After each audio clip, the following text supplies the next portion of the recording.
First of all, I want to introduce myself. So, because some of you know me and some of you don't know anything at all about me, my life is divided into sort of four big, I was going to say the French word tranche. I was linguist, so sometimes these words come. Four different stages. The first was a life where I was bringing up children and doing other things, and then suddenly I walked into a party. I went into a party where there was a 5-element. Well, in those days there were only 5-element actually, to be honest. There was just Leamington mostly. You know, there was also Icon. That was the only. They walked into a party, sat down, happened to, if you believe in things that happen. I don't believe. I think they're all meant in some way, and.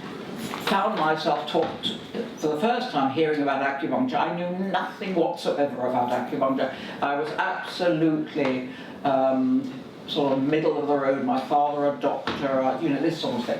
And he mentioned the word spirit. He said it treats the body, the mind, and the spirit. And it was the word spirit that sparked something in me. And I had a hyperactive thyroid. Well, I had. It seems to have disappeared now. I had a hyperactive thyroid. And I thought, well, let's try. It's this is good. And the spirit sort of sparked me. And I had the most amazing reaction to the first treatment, which would have been, I'm sure, looking back on it, aggressive energy drain and source points on fire. I'm the fire element.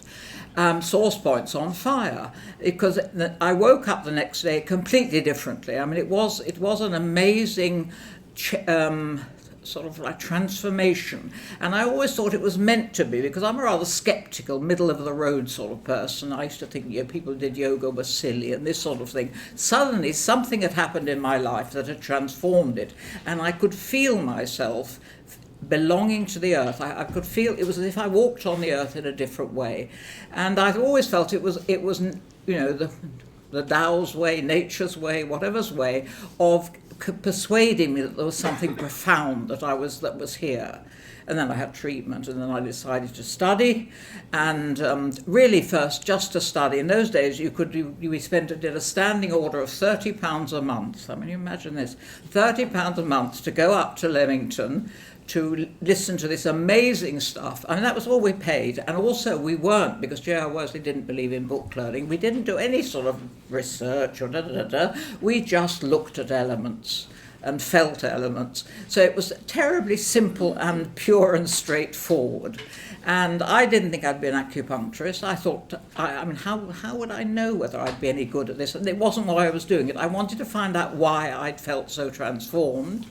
And then after a year, I hadn't even looked at a needle for a year. I never looked at a needle. After a year, there was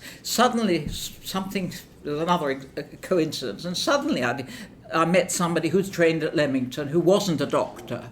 And I thought you had to be a doctor, because my acupuncturist was a doctor. I thought you had to be a doctor. And so I then decided, let's see what's going on. I want to learn about this. And I then got hooked. By the time we get into the second year, we were doing diagnoses, and then I realised what was being given to the patients by just listening to them. And then, of course, the elements and all the rest. So I then was completely hooked, told absolutely everybody about acupuncture, so it was and had an amazing time when I qualified and then started practicing. And at the same time and this is where my teaching started. This is the second stage of my life, was my teaching, because then I was a friend of mine was running an evening class institute in London and said, would I like to talk about acupuncture? Nobody ever in those days talked about anything to do with alternative medicine. And I remember I hadn't qualified properly. I was in part one. If anybody remembers the good old days, I was in part one of the third year, which means you're not totally qualified. And I said to my head tutor, look, they've asked me to do this, and I'm not really qualified. And he said, do it, Nora, because who else is going to do it? And in fact, that's a very good dictum for life. One ought to, if somebody offers something, don't think, I'm not very good at something. Just think, well, what can I offer back? like, I don't know how much I know about the elements, but I'm offering back in my teaching everything I know I can. Other people may know more, may know different things. It doesn't matter, but I think each of us has a duty, and I really think that's a big duty, to offer back whatever we can to the world. I know you've been listening to a talk about nature and being in tune with things. Well, I think we've got to be in tune with it, with anything if somebody wants something from us that we feel we can offer, that they think we can offer, we should offer it, not say, oh, I don't know if I'm any good and other people can do it. Well, a very English thing that is, about I'm not feeling sure I'm good and all the rest of it. And I think that it is important that everybody who learns something about the elements passes it on, because there's an infinite number of ways of viewing them. Okay, so then I'm into my second stage when I qualify and I start talking at evening classes. And in Leamington, we were not allowed to do advanced training until we'd done 2 years of practice after we qualified. And I hadn't said this, I did Leamington, so obviously I'm 5 element. And the 2 years, and because I was on my own in London in a way, I mean, you always practice on your own, even if you've got friends you talk to. It's very much a lonely profession. And I think that's one of the things we have to remember, and why these meetings are so important. I then found myself talking to people at evening class who were completely had no idea about acupuncture. They were all just, people coming. My favourite one was a plumber, a West Indian plumber who became an acupuncturist in the end, who just sat at the back of the class listening and understood the elements better than anybody else in the class. Very, very intuitive man. And so I was talking, and I just talked and all my thoughts. Never talked about needling or points or anything, just about my understanding of the elements, and drew out from the people in the evening class what they found about who they were at work with. Did they know anybody who was cross at work? Did they know anybody who made them laugh? Is it a problem in their relationships that they like this and the other person is quite a different person? So we talked. I did 10, it was always a term of about 11 weeks. So I did 11 weeks, I taught for 2 hours once a week about elements, and 2 or 3 times a year I was doing that in different places. In the end I did it in 3 evening class places, and developed my own ideas. Somehow that's how I started thinking, maybe I've got something to offer that's different, because I've got a different approach, just as each of you, if you were doing what I did, would have had a different approach from me. And then so that was my beginning of my teaching. And then at some point, troubles hit 5-element acupuncture, as you probably know, and there was a lot of discussion about where TCM and 5-element joined together, and a lot of debate about whether 5-element works on its own, Nora. That's what they kept on saying. You're still doing 5-element, just 5-element. It became a sort of mantra whenever I met anybody. It was like I was like out of the dark ages still doing 5-element. And then I felt there was a fear that it was going to fade. I really did. There was a fear. And so at some point, when some people from Leamington came and interned with me, and we used to do point location and talking, and somebody said, I've said this before, somebody said, I learnt more in a day with you than I learnt in a year at Leamington, which isn't very fair, because it was I want to puff myself up, but I taught them something different. And I thought, Nora, you've got something to offer here. If somebody learns a lot from you, you should be offering it. And it was obvious that 5-element was struggling to survive against TCM. And I remember thinking, maybe I've got to start a school. And because people were waiting for me, some of my patients said, come on, Nora, there's nowhere doing just pure 5-element anymore. Even at Leamington, they were adding TCM and all the rest. So I decided to start a school, which was the School of 5-element acupuncture, which with a lot of toing and froing and quite a lot of aggro and all sorts of things, I managed to keep going for 12 years, got accredited, and was very successful, I think. But then I saw the credit crunch coming. and and all the other. It seemed to be everybody was doing universities and things. I was very much against that. Because I'd had a good degree, and I didn't think a degree had helped me very much in my acupuncture, and then I decided to close it because I felt I was my own private place, and I would lose my house almost because I was determined to finish it properly. If something went wrong, I decided I'd sell the house, remortgage, and or sell it and pay for the students to finish their 3 years. I was always determined that they would. In fact, we didn't owe a penny when we closed. But it was a very sad day when it closed in a way, because there was no pure five-element place left in this country, and I found that very sad indeed. But as usual, this is where the third stage started, which was as usual, one door closes and the other one opens. So I was still doing postgraduate seminars abroad, and met a Dutch acupuncturist, a Chinese girl called Mei Long, who had trained in China, married a Dutchman, and lived in Holland, and just was completely blown away by five-element acupuncture. Said, this is what she'd looked for all her life. She tried, she'd learned her TCM in China, and there was nothing in it she understood, but she could understood absolutely about the elements. So she then wrote to somebody called Liu Li Hong, who's a man who is probably the most famous traditional medicine practitioner in China, who's written a book saying what they're doing in China isn't right. They're cutting their roots off. And very brave of him to do that, actually. And I met him in Rotterdam, Rottenburg, and he said, come to China and teach us about five-element acupuncture. And he just took a punt on me, as it were. I was always surprised. I mean, so it was very metal he was. He looked me up and down, decided whether or not I was okay after a few minutes, and thought, okay, she's okay. That's a very metal way of deciding, very quick metal way of deciding. Anyway, that was my third thing. So I then I'm going to China now, which is taking five-element back to China, and doing a lot of teaching over there, and teaching in Europe as well. Very little in this country. It's very interesting that so much that people in Europe want me, and how little there's too many people of doing it. Maybe that's it. I don't know quite what it is. But when I say to people abroad, well, I don't do an awful lot of teaching in this country, they cannot believe it, because they are just grabbing me. But what is very good is that the Chinese are now teaching themselves a bit. I've been going now for 4 or 5 years, and they're each time it's about 100 students, and they're all teaching each other, and they're all incredibly keen. Also, they've this girl translated my book into Mandarin, and that sold 10,000 copies, which even surprises me.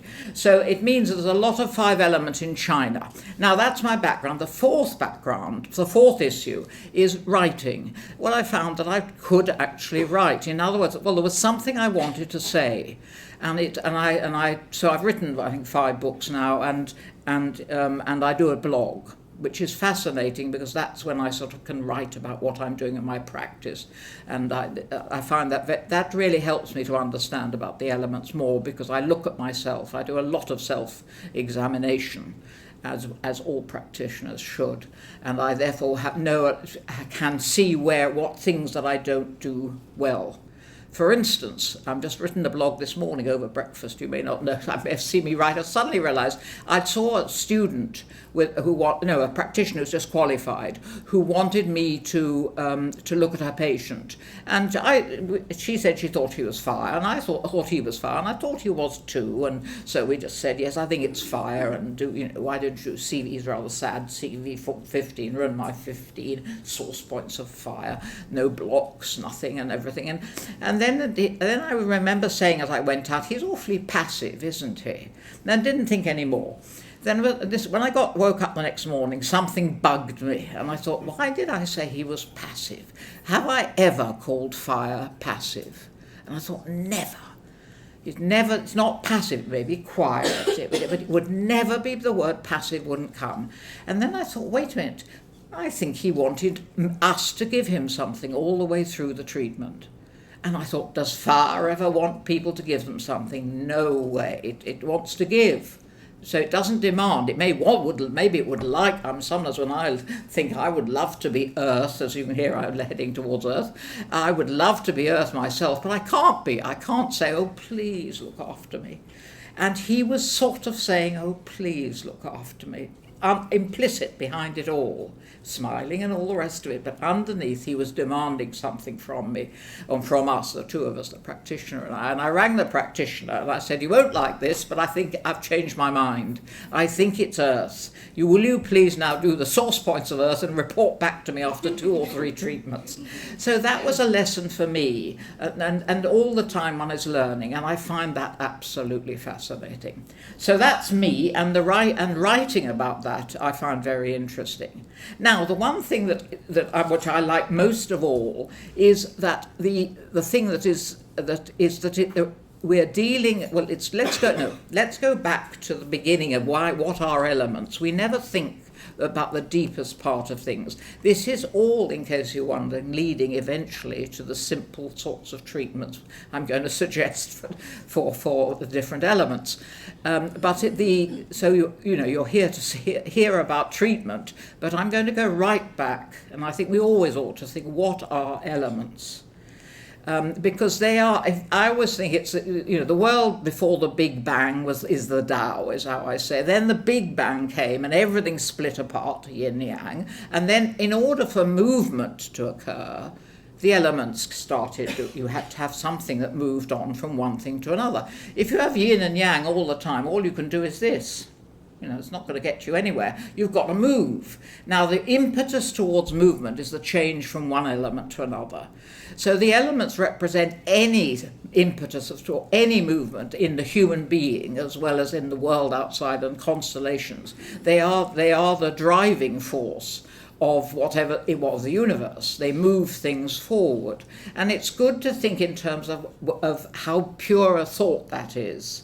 That is, everything is made up of the beginning of something, the middle of something, the fruition, the end of something, and then the pause, winter, and then back again to the start of everything. Everything has that. And human beings, for some reason, which I still don't know quite why this should be, everybody's got to have their own thought, don't quite fit into that. We've got all the elements, right? We've all got a beginning part, a wood part.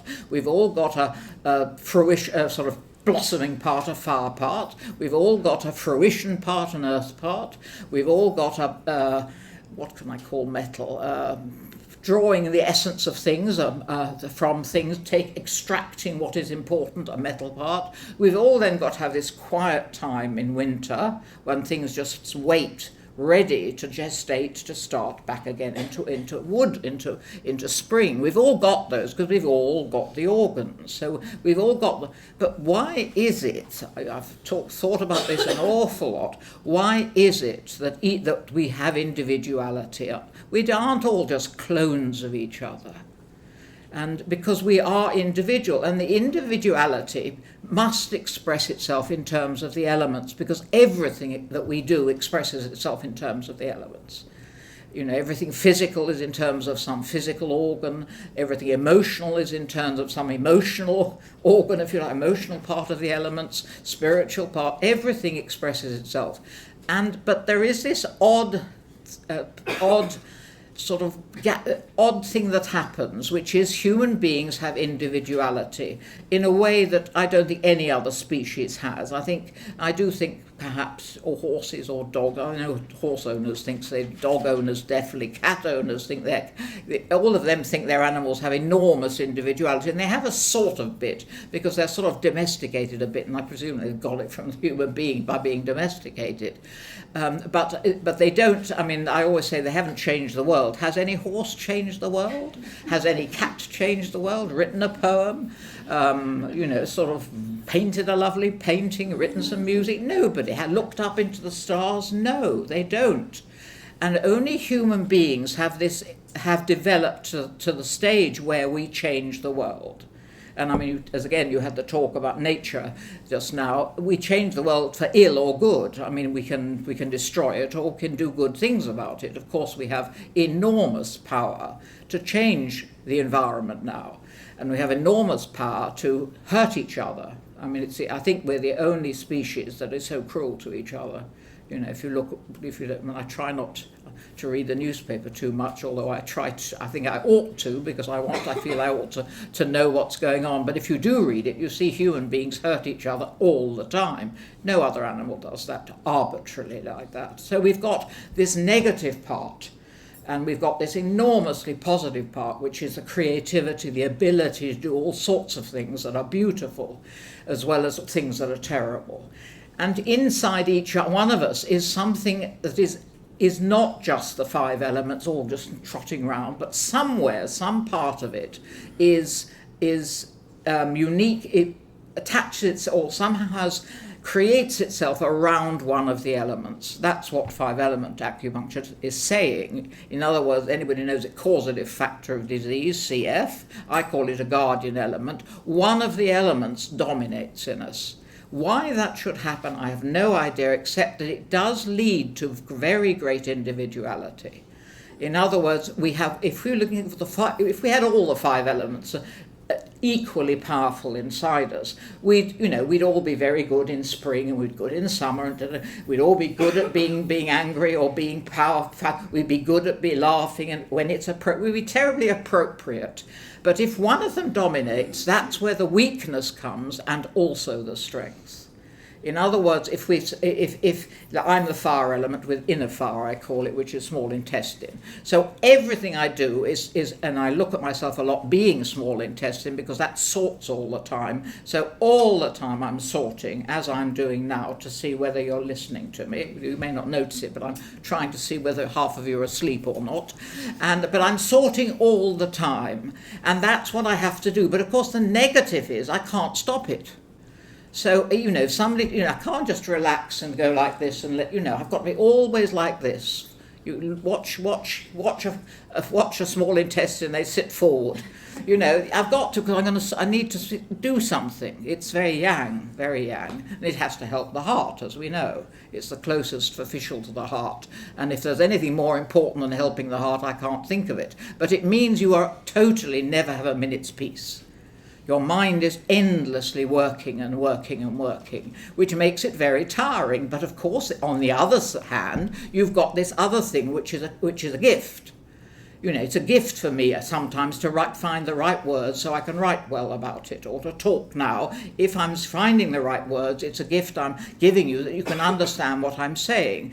If I get it wrong, you'll be looking puzzled and won't sure, where is Nora going with this, and this sort of thing. And then I have to quickly readjust what I'm going to say. And all the time I'm doing a toing and froing to you to try and work out whether what I'm saying is being received in the way I want it to be received. Now, if I was some other element, I might have got it nicely written down here, which I forget to always look at. I don't really look at notes. And I would be doing like this beautifully, and da-da-da-da-da, and then da-da-da-da-da, and then it would be there. Now, I've already skipped 2 of these cards, so what's the point? But I have to remember, I try to have some pattern to what I'm saying. But sometimes it goes like that, because that's what the small intestine does. Now, if each of us has a particular element that is or an official within that element, which is our particular gift that's been given us to be, or curse, that is where the human being can become ill. That's where the trouble comes. And that's all that 5-element acupuncture is trying to do, is to pinpoint which of those usually elements we do rather than the officials. Elements is the dominant one, and help it work more in a positive way rather than a negative way. That's really the basis of this very simple way of looking at 5-element acupuncture. So I find it terribly simple choosing points. Points don't have much meaning to me. Elements have enormous meaning. And I always say, you don't think of points if you're a 5-element acupuncturist. Don't think of points, think elements. And then the points just find themselves. It wouldn't matter if we're all 5-element here, and we all decided a patient was wood or metal, each of us might choose a different point. what I'd hoped was each of us would finish on a command point, because that is the 5-element mantra. You finish on the command point to make sure that you've tethered the element. But we might choose other points to go with it. And would it be wrong? No. If you think today the patient needs a window opening, a window of the sky, and somebody else think they need a little bit more coming from the heart level, or a bit more from the back, like right from the Dumai, what do I call it? I've even forgotten what I call it. A governor vessel, or what, then it does. Who's to say I'm right or you're wrong, etc. It doesn't matter what you choose. In other words, it's terribly simple choosing points if you know the element. So always think of the elements as the message, and the elements are basically the message they're taking is they're connecting you to the Tao, of course. Because all the elements together form the Tao, and there is a connection without sides. We are like a figure of 8. And there's there we are in the center, and we're taking energy from the universe. It's coming in. I love that moment when I realized that through the command points in our fingers and our toes. It's circling round there. Funnily enough, it's circled, well, not funnily enough, round and out again, so that these have got the 5 elements in sequence here as well. So you find, it's wood, fire, earth, metal, water here as well. So you've got these sort of this, and from knee to toe, you've got both touching the ground and reaching up to the heavens. You've got a circle of the elements in your body that's attaching itself to the world, to the elements that are circling outside in the universe. So you are at a focal point for universal energy, which is why you can feel so marvelous after treatment, because suddenly things just suddenly feel as if you're in the middle. It's what I felt. I felt that I belonged somehow. And patients very often say, when you hit the right element, and I love that when they sing, now I feel myself. Now, what is that myself? It must be some recognition of something deeply within them that is responding to a treatment on an element which is their sort of the heart of them. And it is an odd thing that human beings have this slight dislocation that they're not quite, that one of the elements is more important than others. That is an odd thing. And I all I can think is that perhaps, I fancifully put it, that somehow or other what the human being could achieve burst the bounds of normal, like animal life, and then somehow or other, to make it possible for humans to be individual, one or other element became dominant. But I can't think of any other way why we are the only species that has this kind of ability to be both negative and positive. And we hope with our treatment that we go towards the positive, of course. Now, in what I want to say about the simplicity of the treatment is, you've got to concentrate on finding the element in 5-element acupuncture. Forget the points. You could go on, we were told by J. Albert, just do source points again and again if you don't know what you're doing with elements. The source points will gradually home in on the element, of course. But nobody feels that's right. Somebody's paid me just to do 2 points on each side. People worry about the number of points. Now, I learnt a lot one day when I realised that my patients don't even think about numbers of points. I mean, I had a patient I've been treating for a year, earth patient, done Jane, back points, a lot of points on the back, and for a year. Can you imagine how many back points I'd done? And one day she said to me, "Oh, you've never done my back before." And I said, "But and I looked, I said, and she said, "Well, I don't know I never think about what you're doing." And that made me realise I don't think about, I do a bit if somebody's treating me, and and if somebody's treating me and they suddenly forget that I'm the small intestine and do outer fast, 3 heater and heart protector, that's a terrible moment for somebody like me, right? You're lying there and they start marking up 6-4, 3 heater 4, and heart protector 7, and you're thinking, hey, this isn't right. What am I going to do? You imagine what... Now, I don't want to be nasty to them, I say, so I better not say something. Maybe I'll turn my hand round a bit. It's very difficult if you're like me trying to be nice to your practitioner to say, look, you've got the wrong part of the element. I've had that happen several times, So, but then I've done the same myself, and I'm sure you all know, treated the wrong element. Well, it's treated an element that I've not been treating on, and then I realise it's telling me something that I assume I've changed the element in my mind without sort of connecting it up with the treatment, So when they come in, I think, oh yes, definitely, this is earth, to do earth point. Wait a moment, I treated them on fire last time, and then I think, is it that person is earth, and it's telling me something that I immediately saw something that was, it's possibly that. It can be you make a mistake. Does it matter? No. Doesn't matter if you don't get to do. It never matters if you don't. And this is the big thing. These are I'm going to tell you my 3 mantras. Okay. One of them is keep. Let me just see. I've got there. I've told you one. Find the element, and the points look after themselves. That's mantra 1. And this is the don't hurry, don't worry. Mantra 2. And mantra 3 is what I'm talking about, the simpler the better. Now the points, the fact, I don't think the elements mind, any element minds getting a bit of attention. I don't, I'm fire, but I don't think I'd mind having a bit of metal, source points done on me or a bit of metal. I've never known a patient not liking having you, when you know that later on it was another element. They don't, it's whether you show them that you are not sure what you're doing that they worry about. Because I think we could all do with a bit of each element.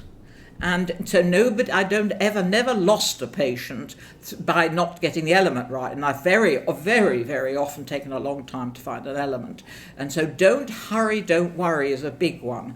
If you show the patient that you're worried because you don't know what you're doing, that worries the patient. Then the patient starts thinking, well, I think I'll leave. I don't know what she knows what she's doing.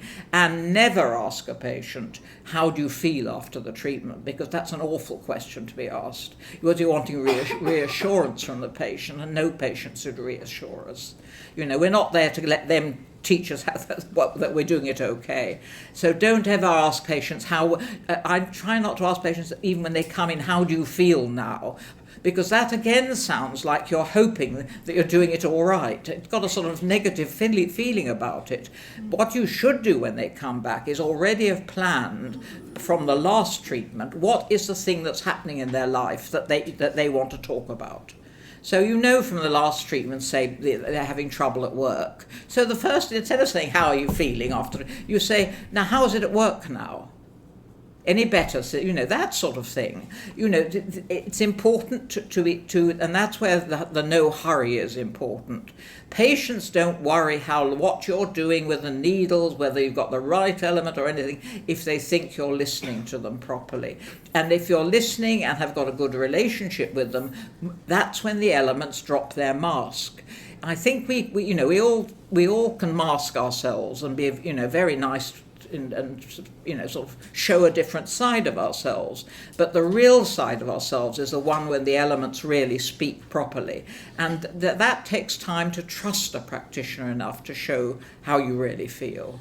Which is why I always say, as I said to this practitioner the other day, I think that every patient should lie down and get undressed and be on the couch when you come in, because immediately you have a different patient. We all have masks on, and masks means outer clothing as well.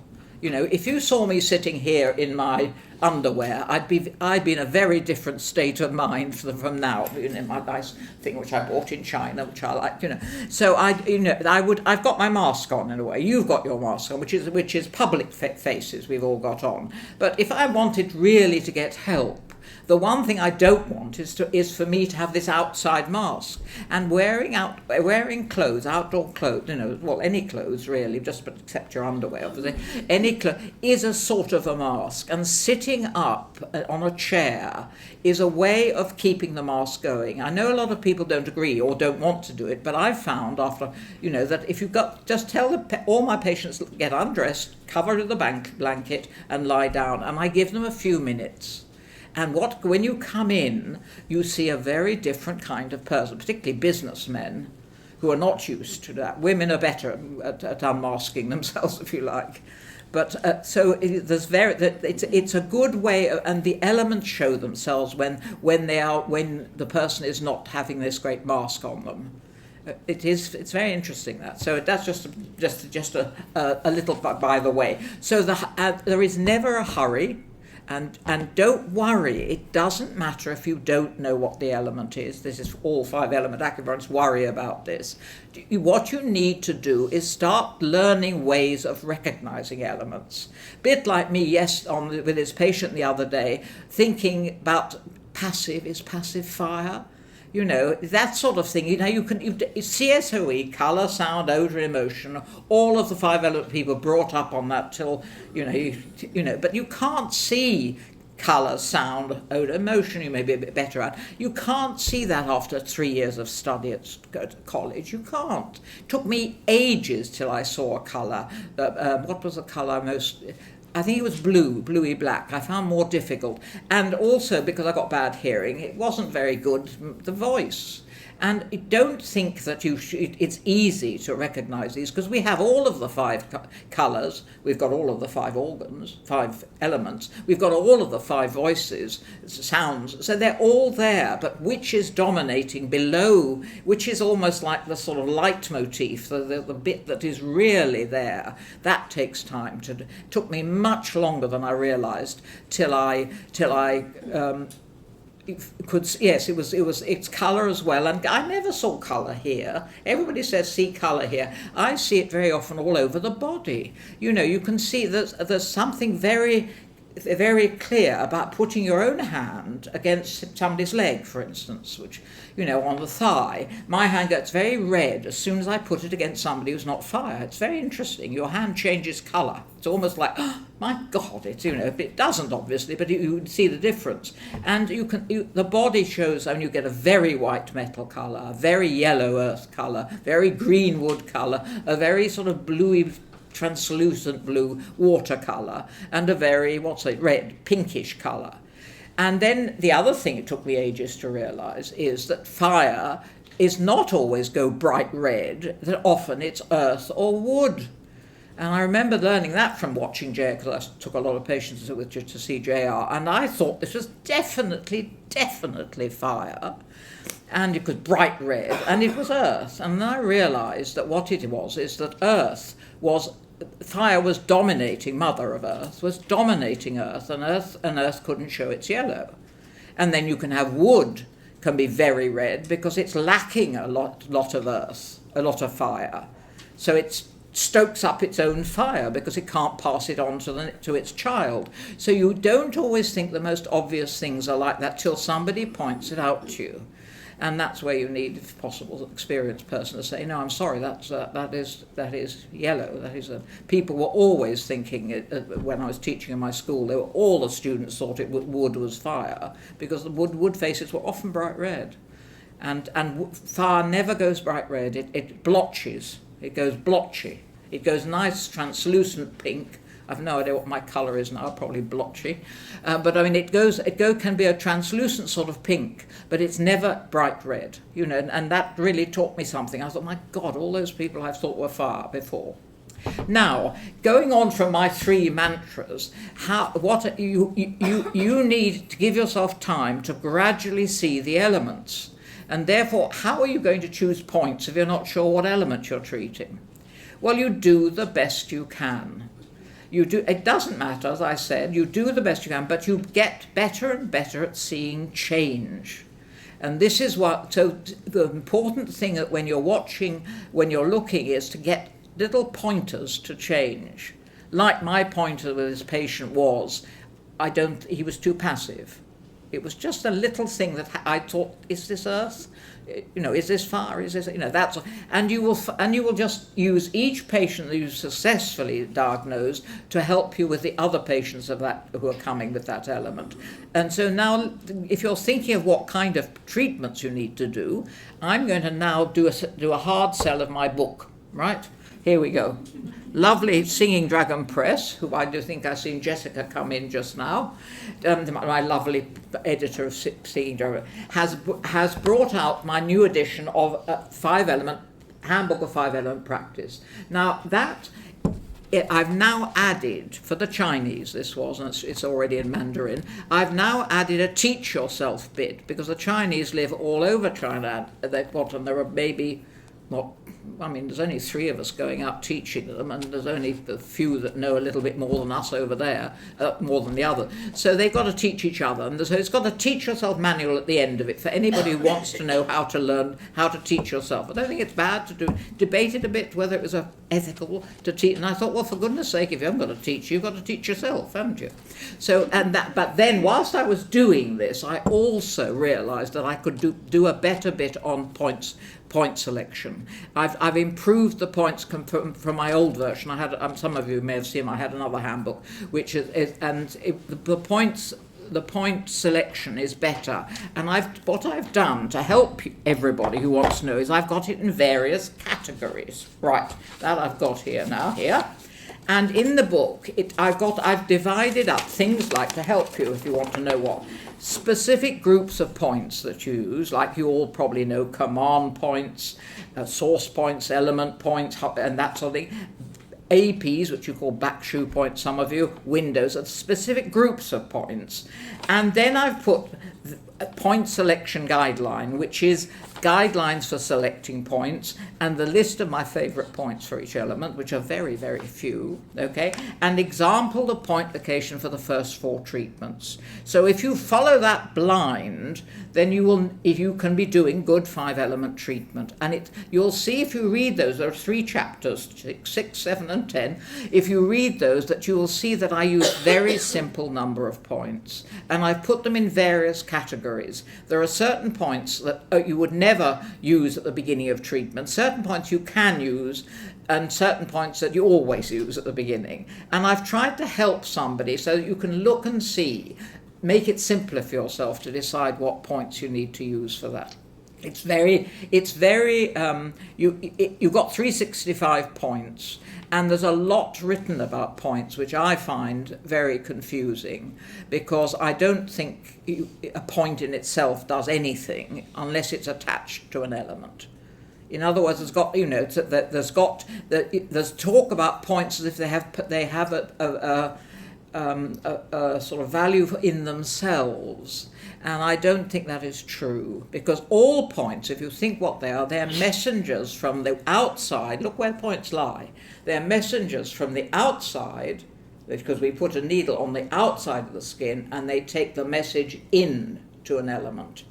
So all points are messengers from, if you like, from the Tao outside into the little Tao, the little us, drawing it universal energy in some form or other through this tiny thing, the needle, with as gentle a way as possible. I mean, it is incredibly small, a needle. It is amazing what it does.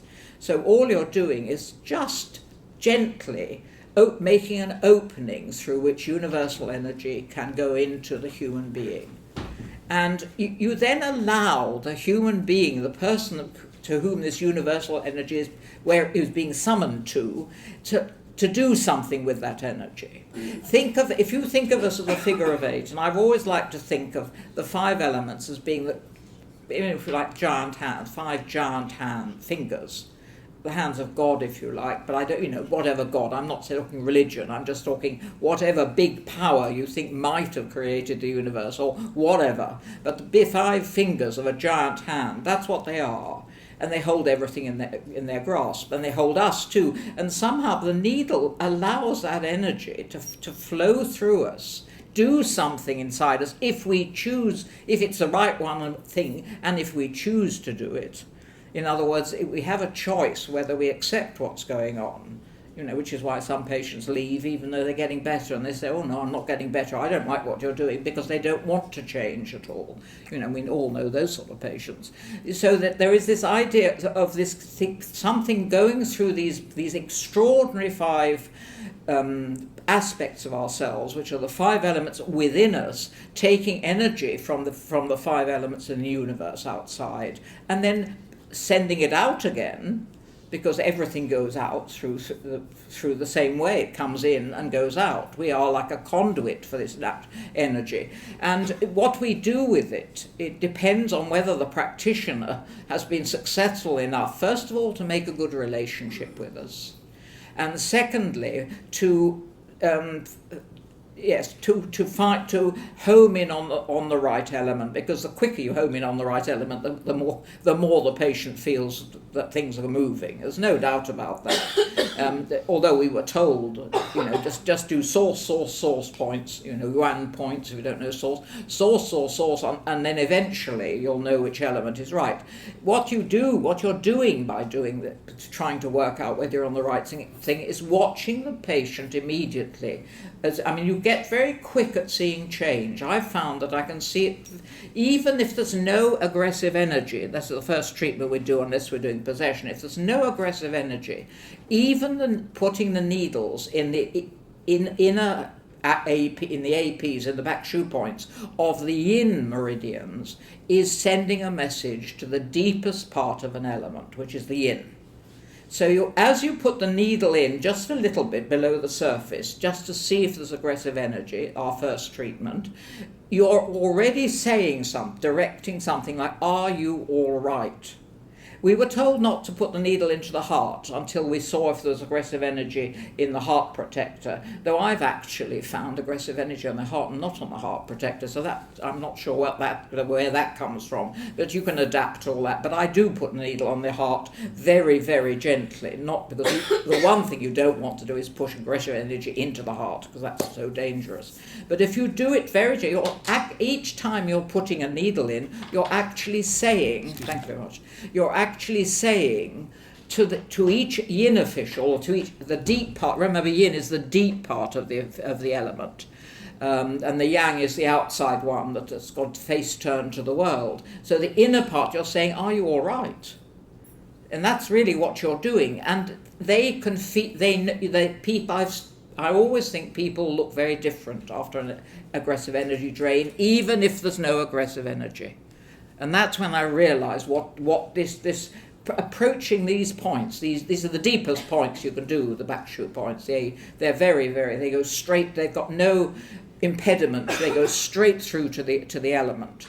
So you're doing the deepest thing you can do. That's why you don't press the needle in fast, in case you put the aggressive energy back into the heart of the element. And people look different, or say, I feel different now. And you think, well, I didn't see any red. How come they're different? They look different. Now, you also begin to see change as soon as there is aggressive energy. You see more change. And people will walk taller, look different. Their faces look rounder. I've got much better at seeing those changes.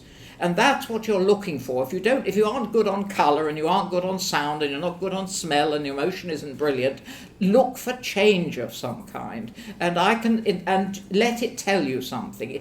And the sense of no change, which tells you as much as well that you've got to do something else, the sense of no change can be very strong, which is like this patient who came the other day that I'm telling you about that I thought might be Earth. When I said, have you had any change from treatment, he looked doubtful.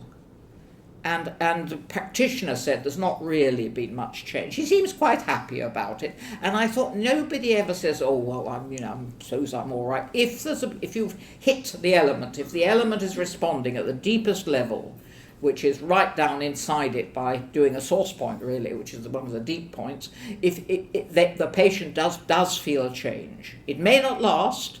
There may be a block, an entry-exit block may come. Various things may happen. Maybe husband-wife may turn up, which often turns up early because the patient's masked, holding it in, and then suddenly it feels, I can now say, I feel desperate. So never think that's bad treatment. It's good treatment if the patient comes back and says, and you think, my God, it's husband-wife. So it can be, all sorts of things can happen which don't mean that patients have got to feel happy. Don't ever think patients being happy shows you're on the right element. They might be very happy to have you as a practitioner. But you've got to see, is there any change? And this is what you have to be looking for. Don't worry too much about the colour, sound, odour, emotion, because it takes years, in my view, to get them. Really does take years, and I don't think anybody ever likes telling anybody at school, at at a college, and it does take years, but I found it took years. And but gradually you see it much more clearly. There's no doubt experience comes to you. And so just finally, before I do a question and answer, and you don't need to put the 5-minute thing up because I've seen it's 7 minutes now. I will. Okay. I've been watching it. Okay. Finally, before the question and answer, just don't worry, don't hurry. If anybody enjoy getting to know your patient. Patients, when have you ever, think of yourselves, when do we ever have a chance to, well, I think lying there is lovely, particularly without clothes on, just feeling as if you're like a little baby being tucked up, always tucked up, of course, with a blanket, and the practitioner sits next to you, puts a hand on you, and you just feel cosy. And then you really can say what you want to say.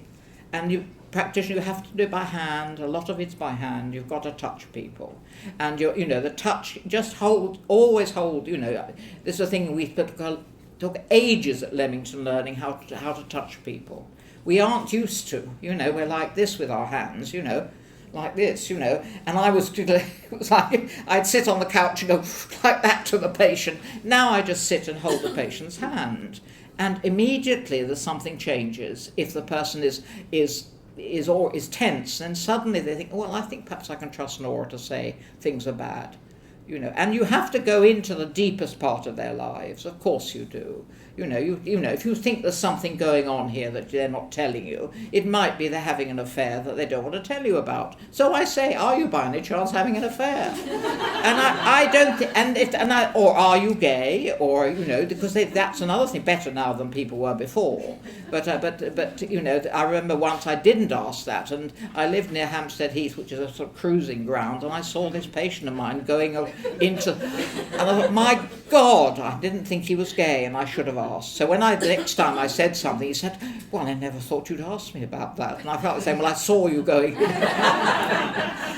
So it was but don't worry. Go where angels fear to tread if you're doing it gently, and if you feel that the patient trusts you enough. But you've got to get the relationship in the right way. Now, I'm now 5 minutes.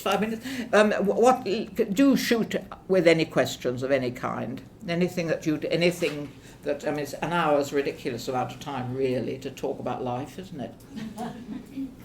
Could you talk maybe just can you say it loudly, because I've got my hearing and everybody else is. I'm interested in the idea of people not just being say a fire CF, even if it's on one side of it, but then an element within, whether you think that people then would be a woody fire element, if you see what I mean. So, give me an example of how that, what would bundle you?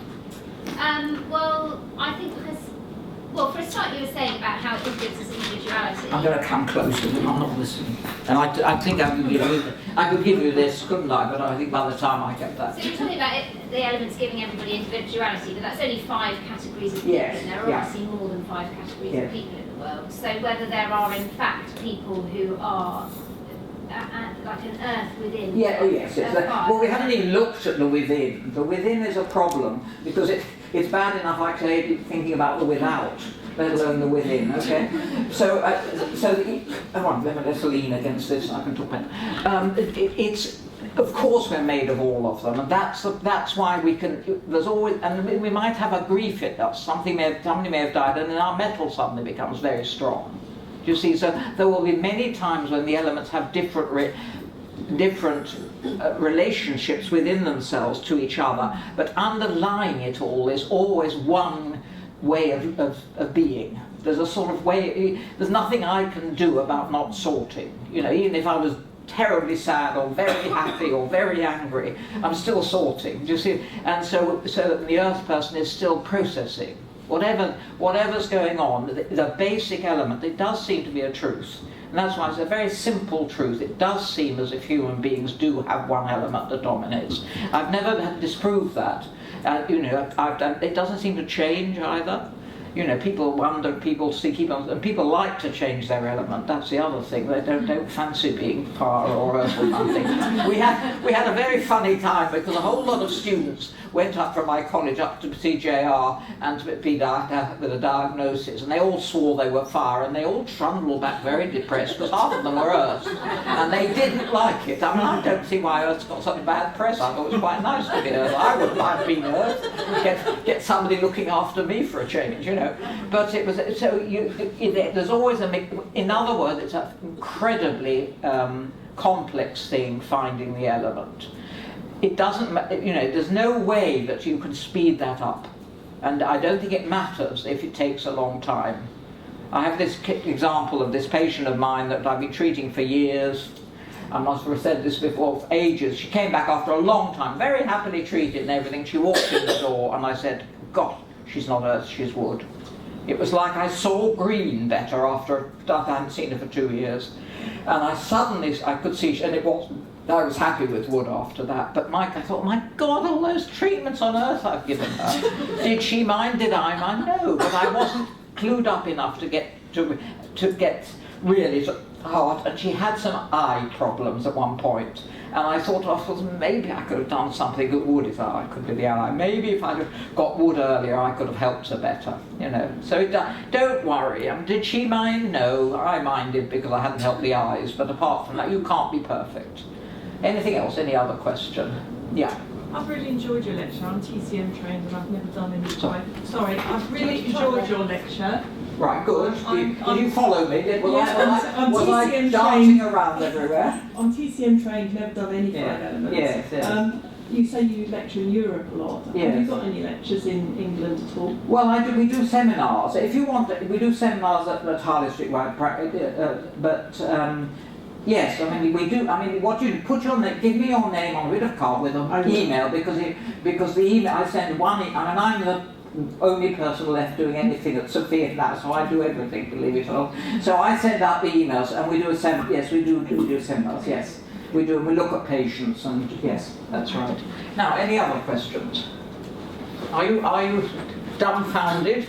So I can't think of this. It's not a question. I just think the way you put things across is so eloquent, and every now and again I just have to read your book to make me. It just gives me, and just the way you put it across is wonderful. Well, it's a love of my life. Okay. Now talk about books. Where is it? This is Jessica Kingsley, who is my lovely and persuaded me to hand over my books so she can publish them, and many thanks for that, Debbie. Save me, as you said, packing them all up and posting them myself. It was a great. Now sorry. Yeah.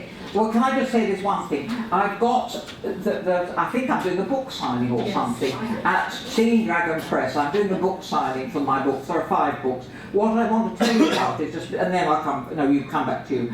Just very quickly, what they're about, the books. So you've got some, because I think they're important. I mean, even that's what I write them, don't I? So the first of all is this is the manual. This is like a manual for how to do points. Okay, this is for anybody who wants to do. And it's got a little bit about the elements. This is my absolute favourite. The Keepers of the Soul, because that's got my soul in it, which is about the elements. That's me talking about the elements. And also about 5 famous people like David Beckham and Billy Connolly, and my mother, who was very wood indeed. And, very interesting. Anyway, but it's my heart's in that one. That's sort of like my feeling about the elements. Then this is a continuation of that very good one, which is called Patterns of Practice, or for practitioners, at all sorts about all of them help practitioners, no doubt about that. That's that one. Went on from the Keepers. Then I've got a little book which I give all my patients called Simple Guide to 5-Element Acupuncture. I used to give JR's book, but now I give my book to everybody because it's a way of helping them understand what's going on. And I think it's quite a good book in its own way. So that's that one, very much. And then finally, I'm really pleased with this one. This is my book of my blogs, which has just come out. There's more blogs coming, Jessica. I might do another book soon. Okay, called On Being a 5-Element Acupuncturist, which has got my blogs in for the last 3 years. I do this blog, which I'm sure some of you may read a lot, but that is, you can dip into that. One of my patients said it's nice at night to just read one short thing, and just there's no particular order, and it's about life. And that's the last one I'm doing. And then I'm doing another one, Jessica. I've got another thought. Anyway, as you get to my age, you have to have some, you have to hand over. I knew some very wise old Austrian astrologer, and he said we have a duty to pass on absolutely everything we know. We don't know where it lands, and he said, what would have happened if Mozart hadn't written down his music? Which is an interesting thought. He didn't think he was ever going to, he was a pauper when he died, but what if he hadn't written his music? So I'm not Mozart, but it's a good thing to think like that. Everybody should hand on everything. Now, last question. So what I've found, Sorry, yes. It's okay. When I first started my programming and practice 10 years ago, obviously it's kept very simple. Then I went through a clever stage, and then after a year's break from maternity leave, went back to being simple, and I thought, yeah, that's the way. Yeah. Now what I'm finding now is I'm just seeing more, and I just see more of the operations of the angles. It's a bit like I'm getting closer to the chi, or any advice? Well, yes, I'm going to tell you what JR said to me. Right, which I always felt good. And I said, Jay, I don't know what, for two things he said. I said, I don't think I know more than, I don't know an awful lot. How can I teach? And he said, I love that. He said, you know more than they do, Nora. So that's number one. And number two, I said, I find it very difficult interpreting the pulse. He said, oh, so do I sometimes. And sometimes for a whole month, I can't feel anything. And then we move up to another level.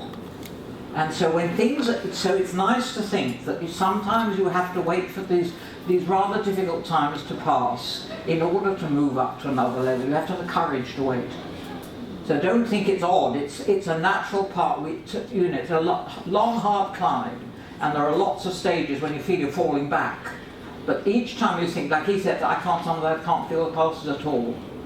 This was Jay after 40 years, and that made me realise that you have to go through the bad times. Like some of them, I can't see, a certain element at all. I can't see. I have no idea. A new patient comes in, I have no idea what I'm going to do. And then you just have to grit your teeth and just do the best you can. But do I think there may be a bit of a smile? All right, do fire.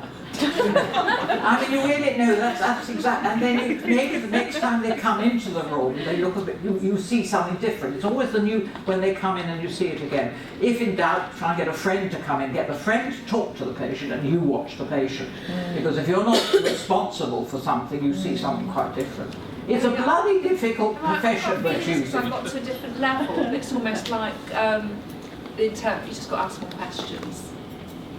Another mystery. Well, I think it is. We are dealing with the most awesome part of it. Human beings, human spirits are awesome. We're dealing with the most sacred bit in a human being, which is their spirit. I mean, the body we theoretically are dealing with, but we're dealing with that. And somehow we are allowed to approach that with the needle. And every time we approach with the needle, we're touching the needle. We are potentially touching their spirit. So we are treading in an area which the patient has to allow us, if you like, but it is an awesome responsibility to have that. You have to feel that every time you're treating. You have to feel you are being allowed in somewhere, which most people don't allow you to. You can do physical needle, that's fine, that doesn't do anything. But if you know what you're doing, immediately, I'm touching this person's spirit, immediately your hands start conveying something to the spirit through the needle. There is something weird. It is awesome. But it's a privilege to be able to do that. And patients won't mind if we get it all wrong. They will mind if we don't help understand them. Okay, everybody? So there we are. So I just hope that some of you will be empowered to go out and teach a bit of your 5-element acupuncture, or learn a bit more if you are. And I've gone 5 minutes over, I'm sorry.